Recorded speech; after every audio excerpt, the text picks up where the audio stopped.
Two Bulls in a China Shop is brought to you by these great companies that are giving us money to let you listen to their stuff. Bullshit, Kyle. We make this show. You and me. Two Bulls in a China Shop is brought to you by us. Someone's got to pay the bills, Dan, because it's not our trading. All right, roll them. Do you know the risk factors for type 2 diabetes? Or what makes it more likely you or someone in your life might have the disease? With type 2 diabetes playing a growing role in the lives of so many, you need to know. In Project Power, a community program from the American Diabetes Association is here to help. Take our risk test today at diabetes.org/Project Power. You can avoid the risks of type 2. Project Power will help. How about we heat things up tonight? How so? Get a little fresh, add some steam, sizzle, and spice. Wait, you're talking about going to Outback again, aren't you? Fire things up at Outback Steakhouse. For a limited time, try our bloomin' fried shrimp or get fresh with our new strawberry salad. Go big with our bone-in ribeye or the filet and grilled shrimp on the barbie. Then cool off with a cucumber crush or peanut koala. Try them all before they're gone. Let's Outback. You are listening to an entertainment program put together by a company called Financial Ineptitude. Anything said on this show is not an endorsement or professional advice. Would you really want to tell a court of law you were suing us because you thought taking financial advice from two idiots on a podcast put out by Financial Ineptitude was a good idea? Really? Clown hat smiley face.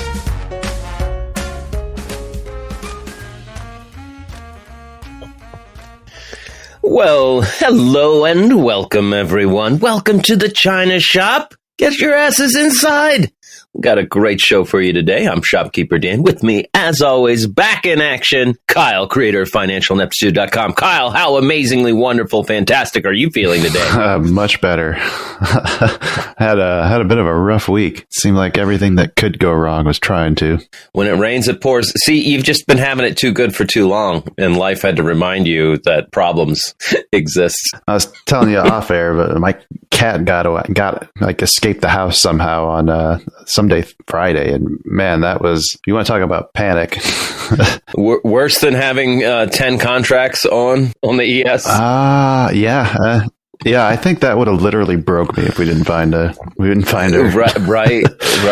10 contracts, that's just money. You lose a family member. Yeah, you've had that cat in your life forever. I mean, 10 years now at this point, right? 10 years, yeah. Yeah, that cat is something else too. I mean, you saw that was the one that escaped the cat carrier when we were driving cross country. Mm-hmm. Yeah, I remember. Yeah, that cat can handle her drugs. That's for sure. No shit. She can hang. Oh, come on in the shop with us today, folks. Sit back, relax, hedge against the rage machine. We'd like to welcome any new listeners just joining us. We're here smashing our way through a complete set of fine china, sharing those ever-growing strategies for maximizing gains and cutting losses. If you are new to the shop and stock trading in general, you can always check out our knowledge and resource centers on financialineptitude.com, or you can give one of our many beginning trading episodes a listen. We'll have all those links in the episode description. But the best place to be is come over onto our free Discord server. We're on there just about every day, all the time, with a bunch of really amazing, awesome people. It's just a great place to be. Totally free. No paid tiers or special access areas, because fuck that shite. And Kyle, is there any other added incentive to joining the Discord other than getting to hang out? There's free stuff too. Free stuff, you say? Not quite a free hat, but free stickers, wristbands, shot glasses. Your choice. Yep, join, we can give you stuff. Dealer's choice. It's like the opposite of a paid Discord. Yes. Join that Discord, slide into Kyle's DMs, give him a mailing address, and we'll send you some smash it yourself swag straight from the shop. Oh, sorry, Kyle doesn't like that term. It just encourages the wrong behavior. Gently tiptoe into Kyle's DMs. Don't wake him up. And, give him a surprise. Take me out to dinner first. Red Lobster, at least. Yes. Oh, we're just so glad everybody's here. We're glad you made it today. We have a lot of fun. It's always better with friends. And Kyle, you know what me talking about how things are better with friends, what that means. I mean, it's time for some show news. Show news. What we got going on? All right. Let's see. We just finished recording last week with Watach Squatch on Twitter. That episode should be coming out on Wednesday. That's good. Upcoming guests, we've got James Andrew, the creator of Global Liquidity and an early pioneer of high-frequency algorithmic trading. Ooh. The week after that, we got Dan Springer, who's someone we went to high school with, I think. I don't think we went to high school. I think you're thinking of a different Springer. Am I? Okay, but he's somebody that you know. Yes. Just got funded. He's a prop trader who just completed his eval period. So I'll be talking to him about what that experience was like. And then we should have Dr. Hans, the investing tutor, back the week after that. Oh, that's fan favorite. Lock up your women. Yep, right. So if anybody wants to submit any questions for these upcoming guests, or if anybody wants to be a guest, just give us a message in the Discord, or you can shoot us an email at twobulls@financialineptitude.com. Yeah. And then also be sure to check out our shop. Help support the show. Buy some swag. Tell your friends. Buy some swag. Yes, we have lots of great swag. It's probably the most even traded way to support the show. Right. I guess we could start selling shares in the show, common stock. Huh. Wonder how that would work. Just keep issuing new shares and selling them to people. We would be a penny stock, but you know, right. We could probably get listed on the OTC. Right. I don't buy penny stocks, but you should buy mine. Right. Yeah, exactly. To the moon. Where's George? Oh, well, folks, we have got a discreet, disarming, discourteous show for you today. Lots of market-moving news, plenty of stocks on the radar, and more options than territory recovered by Ukrainian troops. They've been kicking ass this week, haven't they? Oh, they really have. It's kind of like the Russian army is a paper tiger, and the Ukrainian army is a tiger made of steel and laser beams. Right. This is not making Russia look like much of a superpower. Yeah. Reach out to us, folks. We love your messages and comments on Twitter, Facebook, or Discord. Have the link to that in the episode description. If you're old school, you can send us an email to the number 2bulls@financialineptitude.com. That's the number 2bull. That's the number 2, then bulls. Or give us a phone call, 725-22-BULLS. That's 725-222-8557. You can also send us a text message if you prefer. Maybe you got a hot stock tip. Maybe you want to tell us about a great trade you made. Or maybe you were just visiting your aunt and uncle, you get caught up in a storm, and next thing you know, you've been accused of cold-blooded murder by a bunch of little people. It doesn't matter. We just love it when you reach out. That sounds like Wizard of Oz, but... Boom! Wow, Okay. I did not think you were going to get that. That was pretty good. That made me think for a minute. I was trying to make it sound like some weird horror movie, but... Right. It was the storm that threw me off. I was imagining like a blizzard, and I was thinking like Fargo. And Right. there's no little people in Fargo. They're just weird. I love how they both accuse her of murder and exonerate her as a hero for doing so. You killed our tyrant. Right. Great job. Thank you. You're the best. Yeah. It's not very often that homicide turns into song and dance. We are the Lollipopkins. The Lollipopkins. Anyway, I think it's time to talk about the bad results. All right. Well, we had an okay week, I think. It started looking a little hairy there on Tuesday, but BMY, our pick, we shorted it. Opened the week at 71.36 and closed at 69.70. Looked like it was pretty close to hitting our take profit, but I don't think it ever quite got there. Yeah, it bottomed out at 69.25-ish, somewhere around there. I suppose if I would have listened to you and had a little bit tighter one, we might have cashed out a little bit more, but our total is at $511.63. All right. So positive to start the week. That is good. Random, on the other hand, not so well. NVRO opened at 47.47, and that strength on Tuesday in the health sector is actually what saved it from too big of a loss, because it peaked at 50.54. And then that brought the 15% trailing stop to 42.96, which it tagged on Friday. That gave Random 452.50, but it would have actually done the full 15% had it not gone up at all. Oh, wow. Yeah. So close. NVRO, I think it closed the week somewhere around $38 a share.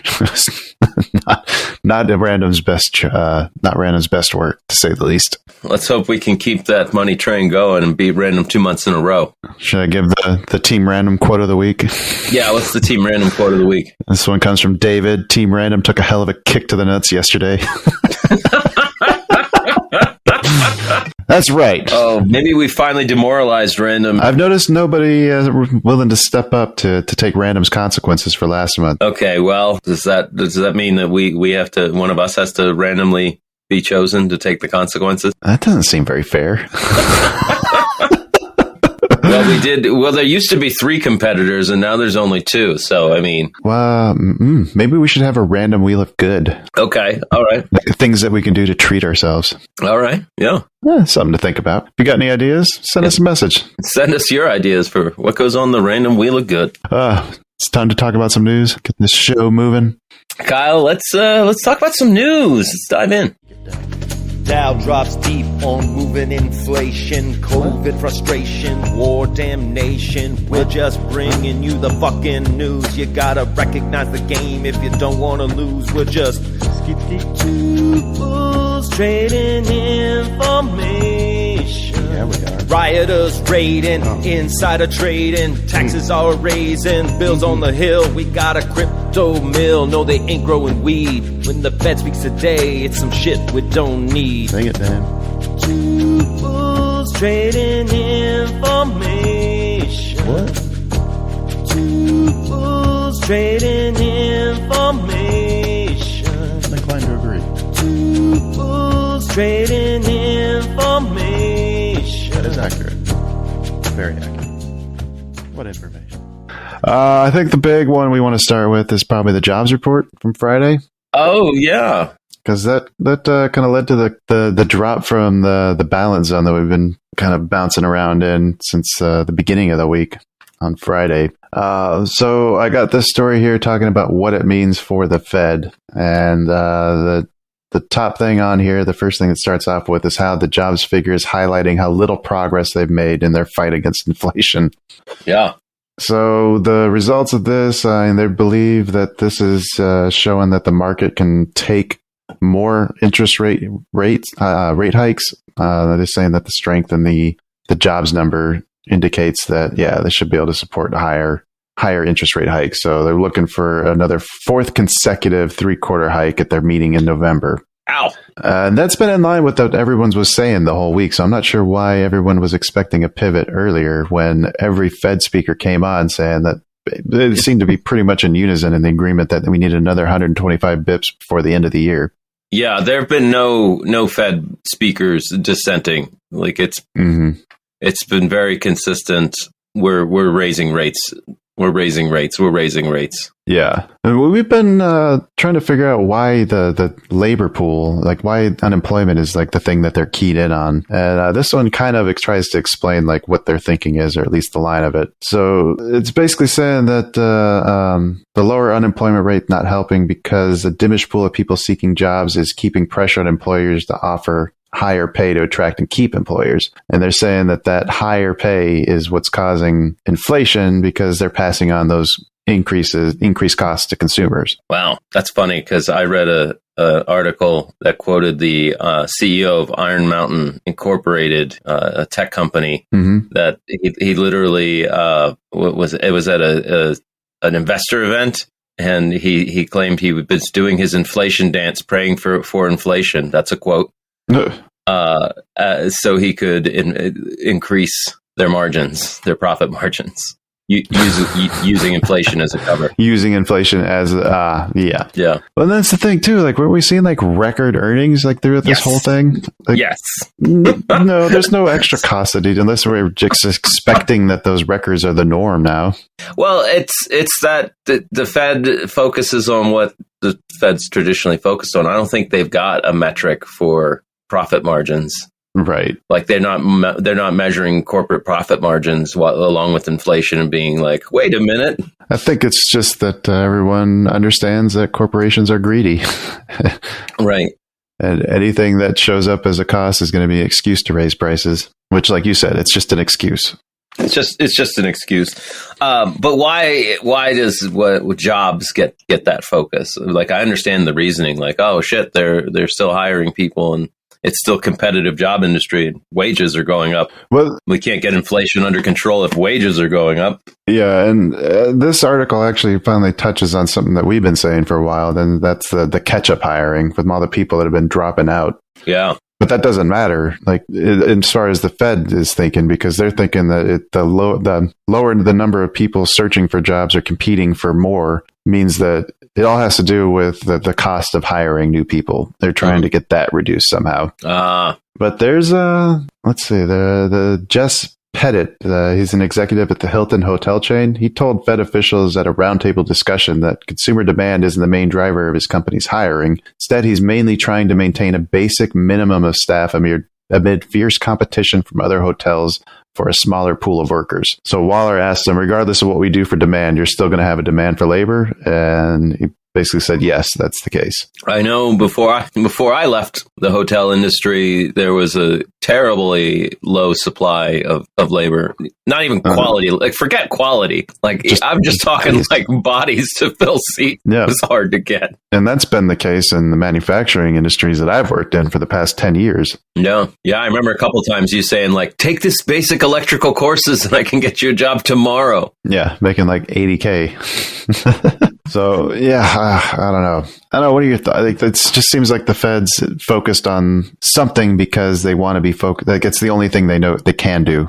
Like, there's nothing else they really, yeah. Yeah, everything changes, right? And things have been changing pretty rapidly in the last 20 years in terms of like commerce. Like, we're dealing with cryptocurrencies and shit that they're still struggling to define. Like, anytime you've got a regulating agency, it's really hard for it. And then basically that's what the Fed is. It's the banking regulations, the people running the banking side of the economy. They're always going to be playing catch up. And if things change too quickly, I feel like they're fighting 2022 problems with 1980 tools. And that actually kind of leads nicely to my next story, but I don't want to take the spotlight from you. Segue it. This is from Michael Brush, I think, who posted an article talking about when central banks, most notably the Federal Reserve, move too aggressively on interest rate increases that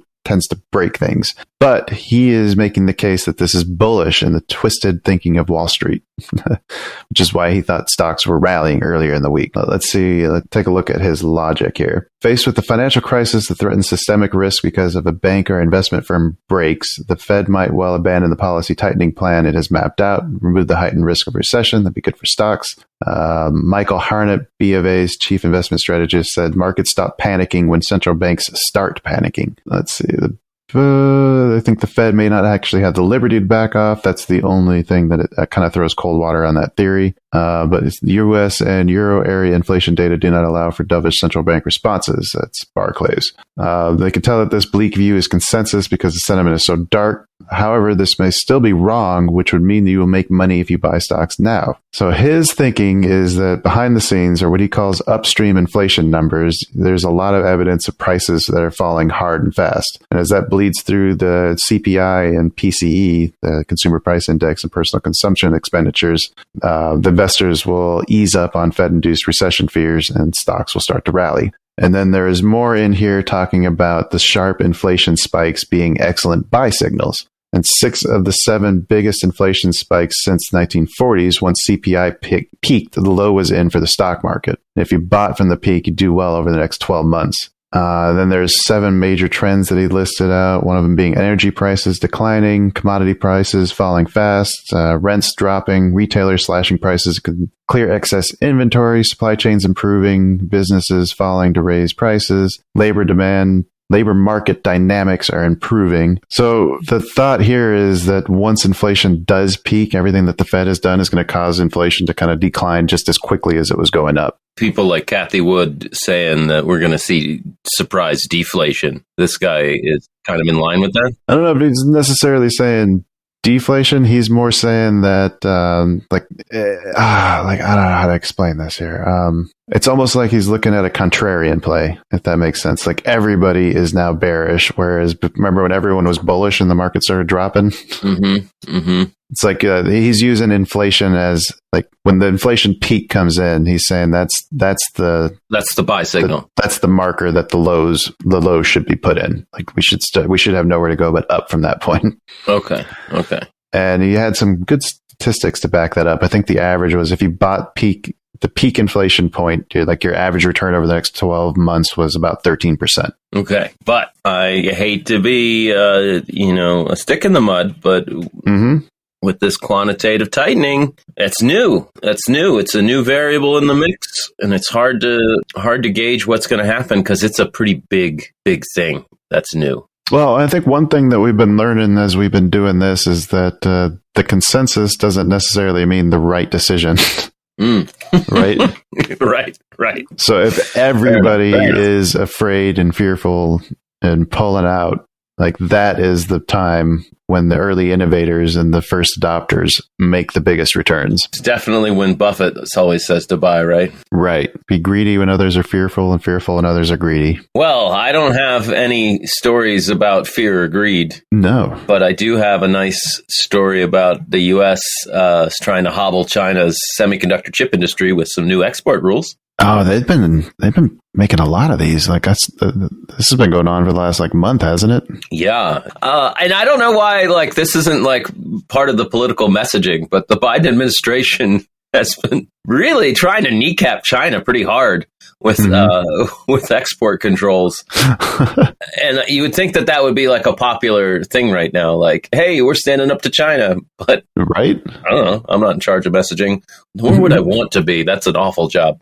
Yeah, anyway, they published the new set of controls trying to cut China off from certain semiconductor chips made anywhere in the world with U.S. equipment. Mm-hmm.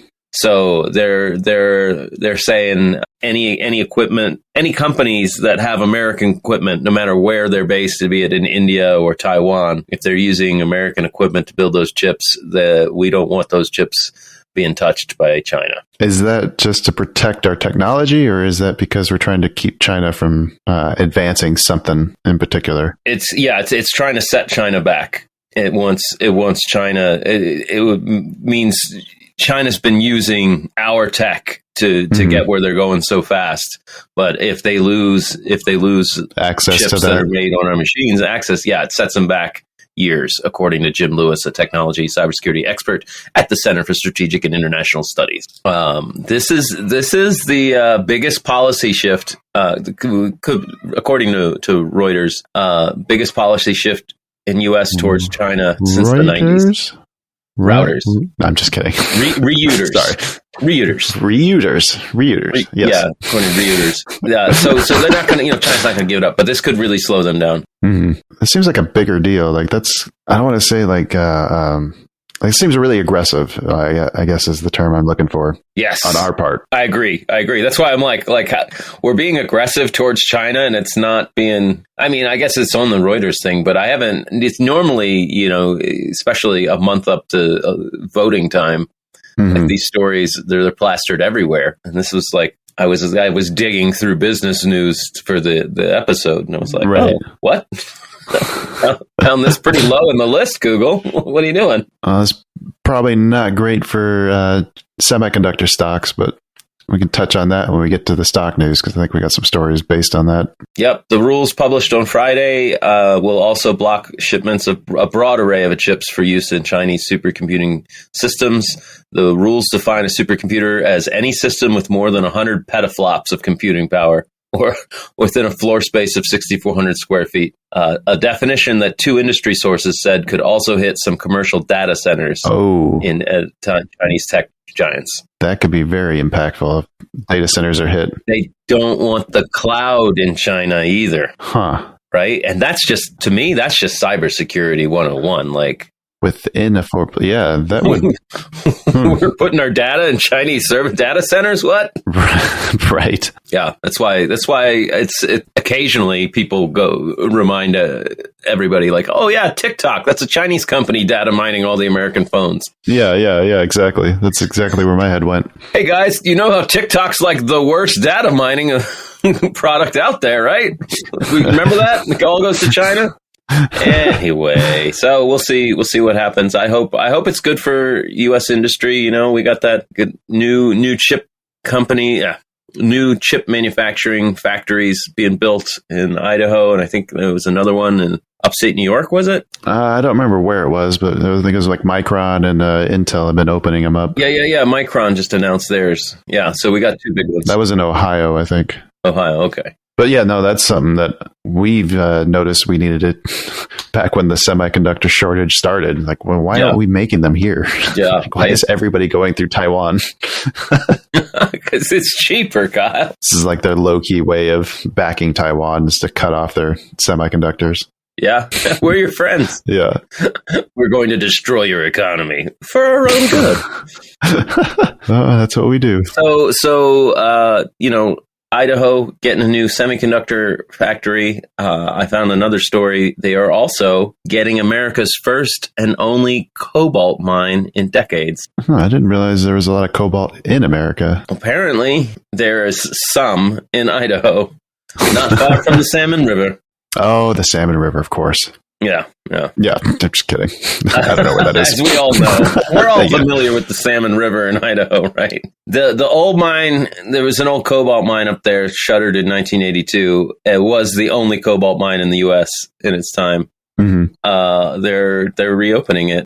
Well, they're going to be mining next door. I guess there's still a big open pit from where the original mine was. What's the use for cobalt? Just out of curiosity. I remember cobalt particulates being like radioactive from like the parts that were, because there's some amount of it used in the like valves in nuclear submarines. We're currently using it as a component of lithium-ion batteries. Okay. So this is for electric vehicles. Mm-hmm. It's $100 million. So most of the cobalt mined in the world today comes from Democratic Republic of Congo. There are widespread child labor and human rights issues, and most of the cobalt is going to China. So, as we know, China is making buddies with Africa for a while now. Yeah. So we got $100 million enterprise up in Idaho, publicly traded Jervois. Jervois. I probably should have looked up the stock ticker for that, huh? Jervois Global looks like it's an OTC, or it's on the Toronto Stock Exchange, JVR. Even at full production, it will be a blip on the global market. It's only going to meet about 10% of U.S. demand. It's a start. Yeah, it's a start, and obviously the thrust of my news is anti-China. Anything we can do to wrest control away from China is good at this point. We definitely don't want to be dependent on other people for things that we really need. Yes. Or at least have more than one source. Yeah. It's like if the only grocery store is the Walmart, and then the Walmart closes, and you're like, fuck, I can't get groceries. Or somebody decides that Walmart... never mind. I lost my train of thought. Well, you know who doesn't lose whole trains of thought?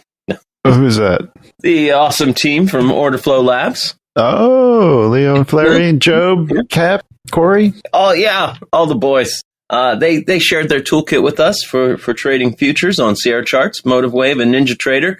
And we can tell you firsthand that they have brilliant, amazing custom studies for structured execution, from their buy-sell zones to exhaustion absorption detectors and reconstructed tape. It's like having a really, really experienced trader leaning over your shoulder, drawing on your charts in real time. Yeah. Just amazing stuff. They're always producing new content and how-to videos and reaching out through their Discord. They're communicating with users, how it all works together. And I'm always astounded at their willingness to engage with people and share their knowledge. Mm-hmm. When you find a group out there that actually cares about the people they're trying to help, like you gotta support them. Absolutely. Absolutely. So if you are trading futures, make sure to check them out at orderflowlabs.com. And speaking of other people who care and do their best to help you succeed, Two Bulls is also proud to be affiliated with Trade Pro Academy. Trade Pro? Whenever I leave the gap, you never do it. Trade Pro Academy is an educational platform that offers institutional trader development programs to new and experienced independent traders. Which, if you translate that into normal person speak, you can learn to trade like a big institution. Yes. Got a great staff of highly knowledgeable and successful traders, and there's no better place that we've found to learn everything you need to know to be successful. You can find them online at tradeproacademy.com, or you can use that affiliate link in the episode description, as it's a great way to support the show and improve your own knowledge and skills. If you do join that Discord, we also have that 10% discount code. If you have trouble finding or need help, just message me. I'll help you out with that. Mm-hmm. Mm-hmm. Well, Kyle, shall we... Investor Loan Source is a private money lender that provides investment property loans to real estate investors. What do they offer?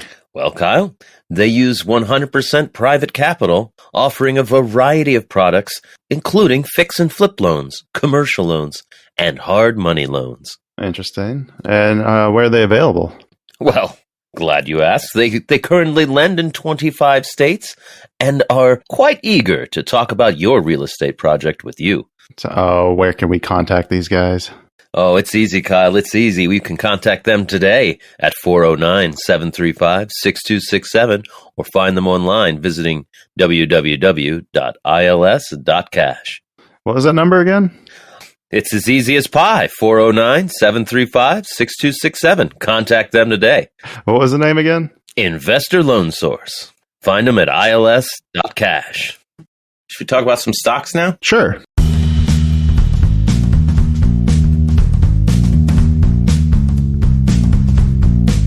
Stock time! Now it's talk about stocks time. Looking for setups, it's still not advice. Big moves, fresh news, and earnings. All that we're saying, it's still not advice. Stock time! Please don't sue us. All right. We kind of alluded to the chip makers story that I got here. Should we start with that one? Mm-hmm. Yeah. Let's hear it. This story is just talking about how much these companies' valuations have fallen since basically the start of the 22. Like AMD down 60% almost. NVIDIA was in the top 10 of most valuable companies in the world, and now it ranks 21st. Its market capitalization is down $431 billion. Ooh. Let's see. Intel seen their its market value melt from $101 billion in January to from 105.6 the last time. So they're down 49%. Micron, the stock has fallen by 43%, and Qualcomm is down 33%. And they're talking about a lot the revenue expectations that AMD just forecasted. And even though they were 29% higher than was expected compared to the third quarter of 2021, they had originally anticipated a 55% surge in revenue, and now they've had to slash that. So their forecast was 6.7 billion plus or minus 200 million. Now they're expecting 5.6. Yikes. Yeah. So the preliminary results. This is the AMD's statement. Preliminary results reflect lower than expected client segment revenue resulting from reduced processor shipments due to weaker than expected PC market and significant inventory correction across the PC supply chain. So basically, it's saying that demand for PCs has been slowing, which is therefore affecting microprocessor manufacturers. Also suggests that PC manufacturers are finding themselves with large inventories. AMD is also making a little less money on their products as their margins have been squeezed. The margin before interest, tax expenses, and other incomes is expected to be about 50%, but the group had been hoping for 54%. And then after all of that, you top in the politics of everything that, like you were just mentioning about the trying to stop China from getting their hands on semiconductors. Like all these things are making semiconductors look really, really weak right now. No mention in here, though, of cryptos valuations affecting things. I think that's something that we were speculating on how long ago? Yeah. We've been talking about that for months. as the value of crypto drops, like the rewards for mining it are dropping, then you got the Ethereum switching to the proof of stake instead of proof of work. And now they don't need mining rigs anymore. So there's a big glut of, I think, people just selling off the used equipment from those. Oh, wow. And plus, I mean, like, how long does a computer last? I mean, the physical components, I mean, they wear out, but I got a 2012 MacBook Pro I'm still using. Yeah, I've got a laptop I bought in like 17. I think I bought this computer that I'm using just before the pandemic. Yeah. Like, I have no need to buy anything new, probably for another 2 or 3 years at this point. Well, I found that when I stopped computer gaming heavily, that my needs for a newer, better, bigger machine kind of dwindled. Well, and I think what we saw was a massive spike when the COVID shutdowns happened, as people were stuck at home, still collecting money with nothing to do, or trying to work from home and needing, equipment to do that. Mm-hmm. Once all those needs got filled, then the demand wasn't going to be sustainable. Yeah, I think the biggest one is they're not mining anymore. I think that has a big effect. Yes. Yeah. And I think there is some of that just waning demand, just because everybody's bought a computer in the last 2 years that wanted one. Mm-hmm. Probably won't need another one for probably at least another 2. I got a ethics and moral question. About buying computer stuff. Okay. What do you got? If you could save, say, half the price of your new phone, but you had to get it from a factory where children made it, would that be a good trade-off for you? Like, say 50%, but 10-year-olds made the phone? How are they being treated? All the Twinkies they can eat. Are they there because they want to be? Are they there because they have to be? Like, if I don't support it, does that mean that they're not going to be able to eat? Oh, wow. Okay. I could turn that around on you, huh? You're taking candy from a baby. You're saying child labor isn't inherently wrong. No, I think that it's very short-sighted. If they have the threat of death, then it's okay. I mean, you got to do what you got to do to survive, man. If they're not going to be able to eat food unless they work at this factory, then we better put them to work. Apple back in the spotlight because they keep on keeping on with companies that use child labor. The headline on Business Insider's, Apple knew a supplier was using child labor. It took 3 years to cut ties with them. Mm-hmm. 10 former members of Apple's supply responsibility team said the company has refused or been slow to stop doing business with suppliers that repeatedly violate its labor policies.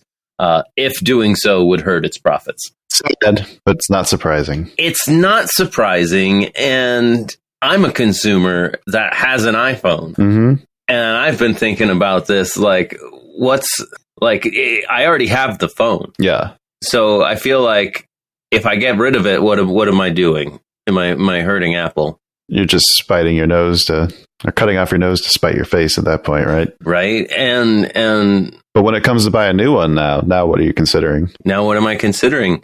Is it now on me to research make sure none of Samsung's pieces are from the similar companies? If it's important to you, then yeah, I'd say it is.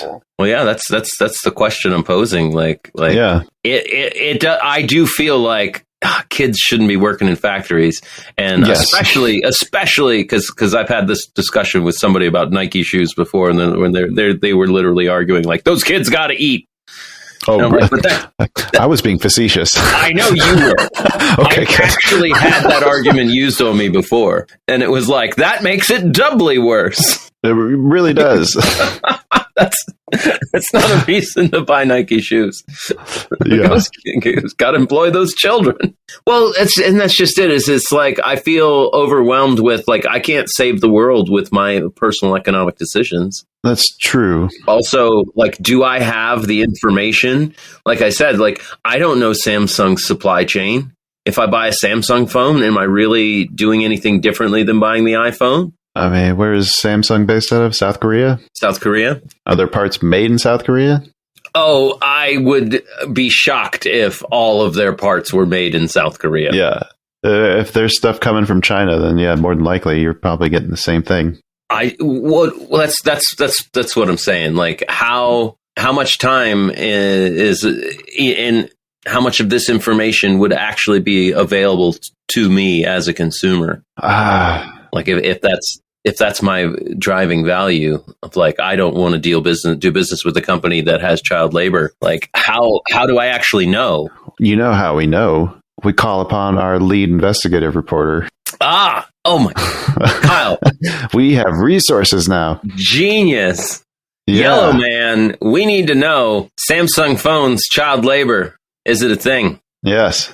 And I do expect him to travel to China and do some put on the ground local research. We'll pay the bike costs. Is paying for bike fuels like we'll buy you chips and Monster Energy drinks? Butter. It's the calorie effective vessel. Eat sticks of butter and drink energy drinks. Yeah. And cycle your way to China. I'm not paying for airfare. Oh, brilliant. Well, it sounds like a great task for lead investigative reporter. Yeah, man, if you're listening, we'd love to hear that. Oh, yeah. Anyway, we're going a little long. I know I got one more story. Do you have more for stock news? I have one more that I got to talk about, and it's, remember how we were talking about seeing RIVN in the wild? I think we're getting some messages from people in our Discord talking about how they're starting to see him out in town. I'd actually seen one out in town recently. Yeah, I saw one when I was in LA for the Porcupine Tree concert. Was it able to steer when you saw it? Oh, it was parked. Oh, okay. So I don't know. Okay, the one I saw was on the road, and it looked like it was handling a turn fairly well. So, but apparently they have a major problem that's causing them to recall pretty much all of the vehicles they've made. All of them. Yes. Every single. Oh God. Yes, there's a fastener critical to the steering mechanism that is failing, and making sure that steering works is kind of important. Oh, a universal recall. Not a good look. Not a good look, Rivian. Sounds like Wall Street Journal covered this. Rivian recalled nearly all of its vehicles, in quotes there. 13,000 involved were made from 21 to 22. The note to customers at Rivian sent, "It's important not to minimize the potential risks involved and why we are volunteering to conduct this recall." Yeah. Ooh. This is the company's already been having troubles. They're trying to make 25,000 vehicles this year, missed their targets before. This recall debacle, as they put it on here, or even catastrophe is another word they've used. Yeah. Means that even if the company doesn't make them, buyers are going to be probably less likely to buy them. I mean, there's a lot of competition now. Rivian is still sitting at a $30 billion market cap. Ford is at $49 billion. Ford's actually making vehicles people aren't getting recalled. Yes. So, yeah, I think we got a candidate for our stock pick for this week. Oh, wow. Yeah. That's really bad news. Sorry, Rivian. I'm feeling a bit bearish when it comes to Rivian. All right, what was your last one? Oh, you know how much I love Meta in the metaverse. I do. It's the new thing, isn't it? It's the new thing. I wake up in the morning, I put on my VR headset, and I go hang out in Horizon Worlds, the metaverse app. Jesus. I do have an Oculus. You turned me on to it. The gaming is so fun. So fun. VR games these days are great. And I have to say, when I turn it on now, it tries to force me to create a Horizon Worlds account. Oh, really? I haven't turned mine on in like a while now. Yeah, it did an OS update, and now like the first thing that happens is it's like you're signing in for the first time. It's like, set up your Horizon Worlds account, and I have been able to successfully back out of it and close it down, and then go on with my business as intended. But I'm worried for the day when it won't let me do that, and it's like, no, you absolutely have to start using this Horizon Worlds app.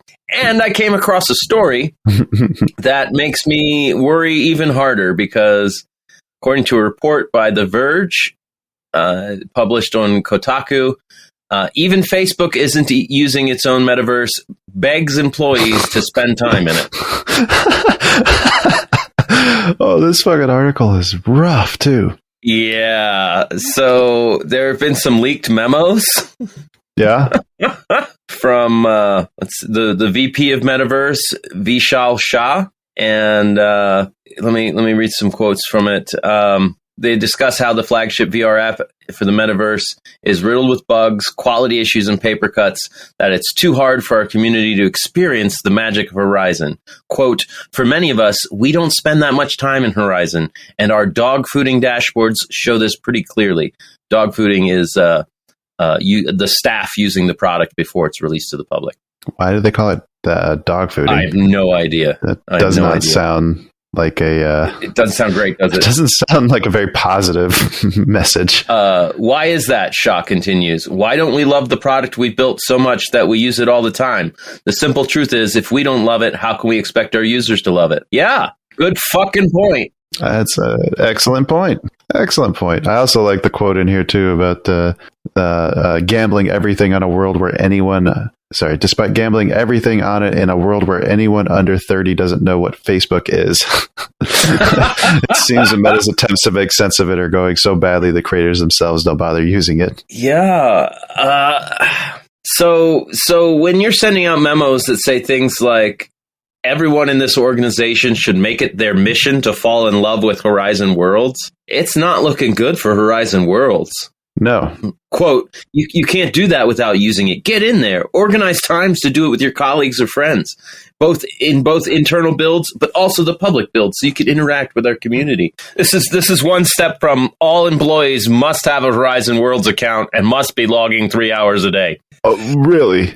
No, that's my words. I'm saying we're like a step away from that. Basically, I want to be clear on this point. We are working on a product that has not found product market fit. If you're on Horizon, I need you to fully embrace ambiguity and change. Oh, okay. Hang on a second. Why are you spending so much money on a product that you don't have a market for? Like, that seems like that should have been figured out before you started developing this thing, or sinking the amount of money you are. Like, I understand R&D and like coming up with things that maybe you don't necessarily know how they're going to fit in, but they are exciting and you like it. This is neither of those. You know what happened, right? Is Zuckerberg went and saw Ready Player One and was like, oh shit, I want to be the cool guy who made that universe. I think you actually are right. I think you hit the nail right on the head with that. Yeah, I honestly think that's what happened. Or you read the book before the movie came out. All right, so I need to sign into this metaverse and check it out, and that way I can comment on how bad it is, or if it's actually kind of cool. Okay, all right. Or we could have Yellow Man do it. No, we got VR headsets. We should check it out. All right. We can do some work on our own show. All right, we ready to move on? Talk about some crypto. Yeah, I think we're starting to go a little long. I got some crypto in my wallet, hanging out on my Ethereum blockchain. Yeah, I got some crypto in my wallet, some Doge, Sushi, Polkadot, NFT. Decentralized, anonymized, fabulous cryptocurrency. I gotta say, our crypto song is a lot more kind to crypto than the media is lately. I was trying to find a good crypto story to talk about today, and everything I saw was all about scammers and hackers stealing money. Right? But I did manage to find an interesting story, just kind of talking about the price history. And I'm not going to go too much into depth of it, but just looking at like how much or how many times like it's had those volatile swings where it'll like, double, triple, quadruple, and then lose 90% of its value, and then just to springboard back up again. Some of the things that it is weathered and still come out stronger from, like the China making all Bitcoin transactions illegal, still managed to recover from that. It still looks strong, man. It still looks like it's going to be around. It's not going anywhere. If you look at the annual returns year by year, I mean, starting in 2010, obviously this is going to be the biggest one, but 30,000% return. 2011, 1,400% return. 2012, 187. 13, 5,800%. 14, you would have lost 61%. 15, up 35%. 2016, 124%. Then 1,300% in 17, minus 73 in 18, 94% in 19, 302% in 2020, and still 60% in 2021. And what about 2022 so far? 2022 so far is probably going to be down about 60. But if you look at this, about every 4 years it loses about 60 to 70% of its value. So I mean, you're kind of right on track with that. Yeah, I mean, in terms of value. So 2023, buy some in 2023 is what it sounds like, right? If I had bought Bitcoin back when I first heard about it, I would be very rich. So I mean, I know, right? There is value in it. Yes. It's not all doom and gloom out there. That's all I wanted to say. It's not, and my crypto story backs that up. Oh, really? Morgan Stanley has come out and pointed out that the market for cryptocurrency exchange products has been doing nothing but growing, which would be a sign that, the institutions are still very interested. Is that the institutions, or is that people investing in institutional offerings showing that the retail is interested? Well, Morgan Stanley said institutional interest. Okay. So, okay. I just have to go with the story. I don't want to speculate. But it's a good point. Good point. It could just mean that there's a market and they want to serve that market. Yes. They said there's more than 180 active crypto exchange traded funds, exchange traded products, and trusts right now. And half of them have been launched since the Bitcoin bear market of this year. Really? Or was it? Yeah, since the Bitcoin bear market. Mm-hmm. Yeah. So despite the 70% pullback from 84 billion to 24 billion, the crypto exchange products are just growing. Yeah. Still interest. It's not going anywhere. I think we could say that now. Pretty safely, right? Pretty safely. We get about 8 new exchange traded products launched per month on average in the last year. Mm-hmm. So really, really entrenched in the system. We're getting new regulations and rules for it. Like, it's not going away. It's only going to grow from here. The only sad thing is the more of these funds that get involved in it, the less likely you are to get those 1,000% returns. Yeah. But that also means you should get less of those 70, 90% drops too. Right. So I guess it's a bit of a trade-off. Yeah. Yeah. Most of them still focus on Bitcoin, mm-hmm. but as it grows, and Ethereum comes into its own, we'll maybe see some other big players. But it's not all doom and gloom. It's not. Don't let the headlines scare you. That's right. Oh, well. Yeah. Are you scared? Scared up to shoot first. Oh God! Damn it! I was about to shoot you. I know you were. If I'm going first, Kyle, I didn't trade this week. No, you didn't? No. In fact, I have to take a moratorium on trading while I use those dollars to move. I'm going to be moving from Tucson to sunny Las Vegas. That should be exciting, though. It should be exciting. And I'll be trading again soon, rest assured. But for the time being, I need all my monies. It also makes no sense to be trading, too, when you got that kind of upheaval going on in your life. So I think that definitely belongs in the good. Yeah. I will say, I had the mind metric stuff was really doing me right. Mm-hmm. And I felt like that if I was trading this week, my good would have been following the mind metric stuff. Well, that was definitely mine. Oh, do tell. Well, I actually wrote 2 down because why should we shoehorn ourselves with only 1 allowed? Should be celebrating our goods. Yeah. So the commitment to doing Rich's worksheet was number 1 on there, and number 2 was not trading on Wednesday because I just had so much going on that got to bed late. I didn't do any of my morning routine. To me, that was a red flag. That means don't trade. Yeah. One of the things that I really like about Rich's sheet, though, is when you don't do something you're supposed to do, it's a big red box. And for some reason, that big red box, when it's not nice and green, just it makes it stand out that you're about to make a bad decision if you don't listen to it.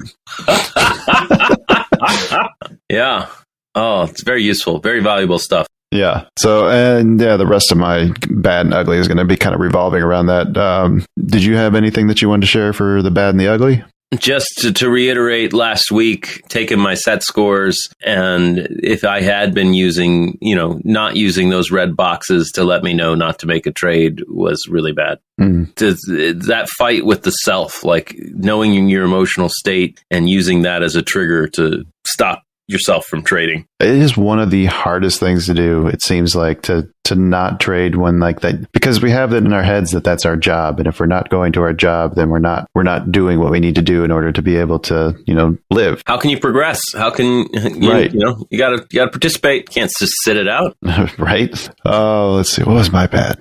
My bad is missing trades again. The spreadsheet that Rich put together, like where you're mapping out your lucrative trades. There's also a section in there for your missed lucrative trades, and starting to see the actual cost of those adding up, like how many points I would have made had I, not hesitated and actually hit the button like I was supposed to. There is something that I need to work on when it comes through to analyzing that information, though, and that's making sure that I'm writing down the ones that don't work also, because there is an inherent bias into only writing down the ones that would have been profitable. Oh, yeah. So I do have to be careful about not giving myself too confidence in something that confidence in numbers that aren't complete or correct. But it is very helpful to have that kind of stare at you, like, oh yeah, look at that. If I would have taken all the trades that were presented to me at the opportunity I had when I was sitting down and watching, like this is how much better I would have done. Right. And then ugly. I mean, I had some ugly days, but I wasn't. It wasn't really trading. Oh, that's fine. That's fine. I think it might have been Monday before I moved the money out. There was a rainstorm and I was about to enter a trade and the power went out. Oh, I remember that. And I got my computer back on, and I had to reinstall Thinkorswim. Mm-hmm. It was really weird. It wouldn't open, and I had to completely delete it and reinstall it, and got everything back open. And I knew that I had missed my entry, and I went ahead and logged it anyway because I was like, that was such a good setup. I mean, it should count it as a win. And then I saw a not so good setup. Mm-hmm. And even though my set scores were I was so negative from the experience of missing the trade, I revenge traded and did not do I lost that trade. It was not a good entry. It was not a good setup. It was not the setup that I missed, right? Yeah. That I wanted it to be. And that was ugly because, I knew better with my set scores. That's a tough one too. I had a similar experience with that where I wasn't able to trust myself when I saw another setup. I think I was posted it in the futures channel. I don't remember if this was Thursday maybe, where I missed a trade opportunity. And it wasn't that I missed it because I hesitated. I was literally I saw it set up. I went to go push the order. And as I was moving my mouse to set my order for the breakout, it broke out and just ran. And it came back up and it retested that level. And it looked like the retest was setting up to be another opportunity to jump on board. But I couldn't trust myself at that time. Oh. I wasn't sure if I was seeing this as an opportunity because it was a good opportunity, or am I seeing this as an opportunity because I missed the opportunity I wanted? Right. So I just ended up sitting it out. I had to lose it. I had to log it as a missed lucrative trade, but I still feel like I made the right decision because I couldn't trust my decision-making process at that point. That's tough, man. I'm okay with that, though. I'd rather make that decision than the other way around, which is what one of my, the things that I had been struggling with since we started doing this. That's one of the things that I think leads to most of my losses is I had this trade idea. It worked out. I missed it for some reason. How do I get that money back that I didn't get here? And that's what I feel like I'm chasing most of the time. But yeah, so lots of uglies and bads this week. All right. So is that everything, Kyle? That's that all the ugly you wanted to get out? Well, I don't think we talked about the ugly I had.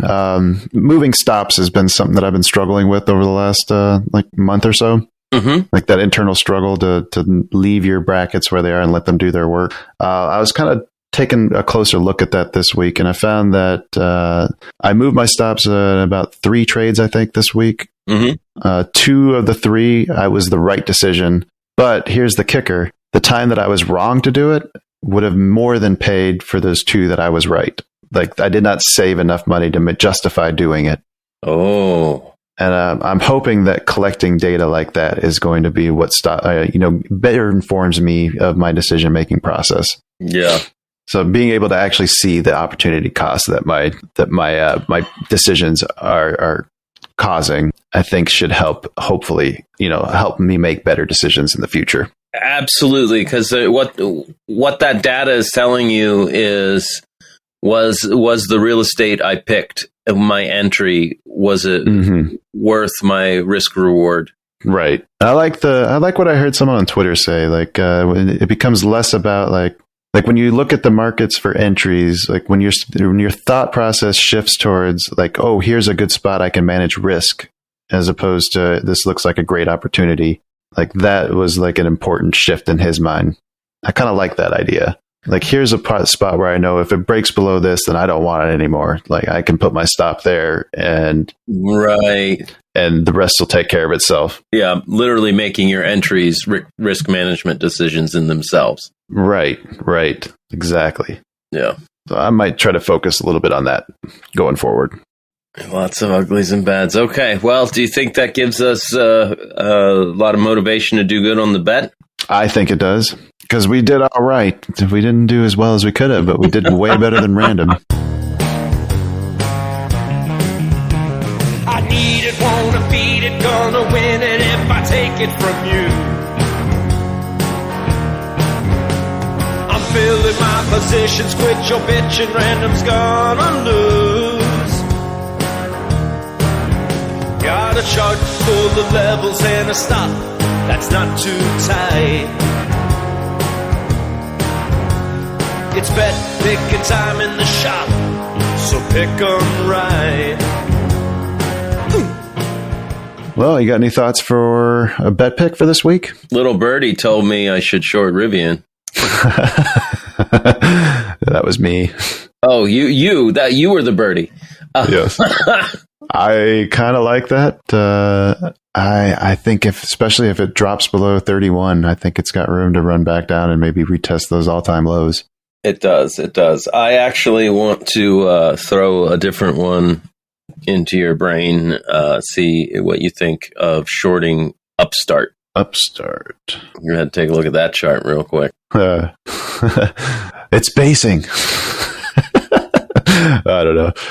No, that looks horrendous.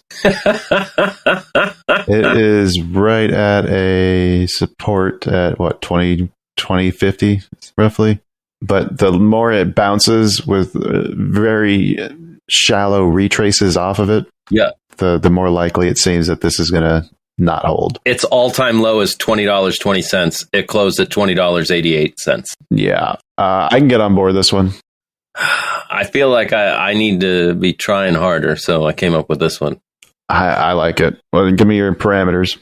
Stop at 22.5. And I would say first take profit at, I don't know, 18.5, and leave the rest open. Yeah, you don't really have much to judge, right? Yeah. I guess you could take the balance area and then just look at like a full width of that. So from like 22 to that puts it right about where you said. Do you want your stop though above the little peak of these rotations though? So maybe a little tighter, like, oh no, that's what you did with 23. Or did you say 22.5? I said 22.5. You want it 20? You feel better at 23? I would put it like 23.05 or just a hair over 23. All right, 23.05. Only because that's where it looks like it's been getting smacked back down each time it bounces. Yeah. All right, I like it. You want to hear what Random's got? I do. All right, Random has selected Dolby Labs, DLB. Oh, I remember Dolby. Me too. I used to own them for a while. Yeah, back when they were hitting all-time highs. Interestingly enough, Dolby has just broken into another balancing area. From the wrong direction, though, for Random's perspective.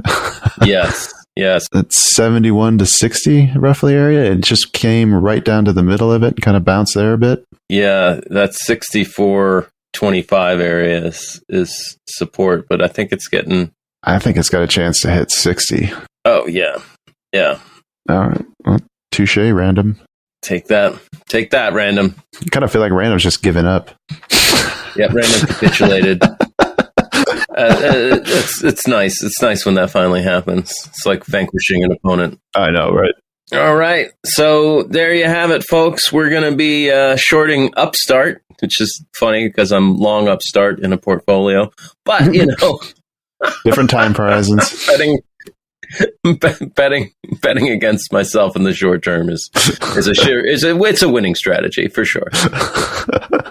We got Random coming in hot with Dolby DLB. Stay tuned, find out what happens. Share, like, rate, subscribe, all the cool kids stuff, you know, what they're doing on the streets. Mm-hmm. Drugs and podcasts. Speaking of which, it's the time to sign off and do some drugs. And we just finished our podcast. Oh, we'll be coming back at you soon, folks. Until then, happy trades. Bye, everybody.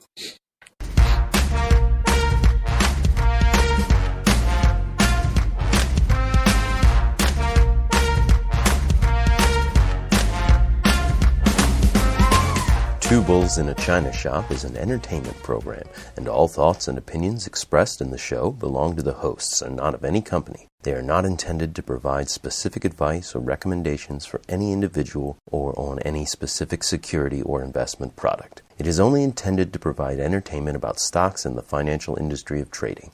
If you make trades based on what you hear in this show, you assume all risks for those trades. Fall is just around the corner, and home is the center of it all. At Ashley, seasonal decorating's a breeze with their range of designs and materials. Snuggle up on a family-friendly sectional or an ultra-modern sofa. Or gather outside and enjoy the crisp, cool air with a new fire pit or conversation set. From minor refreshes to total overhauls, Ashley has the essentials to make your home fall functional and fabulous. Shop in-store or visit ashley.com today. How about we heat things up tonight? How so? Get a little fresh, add some steam, sizzle, and spice.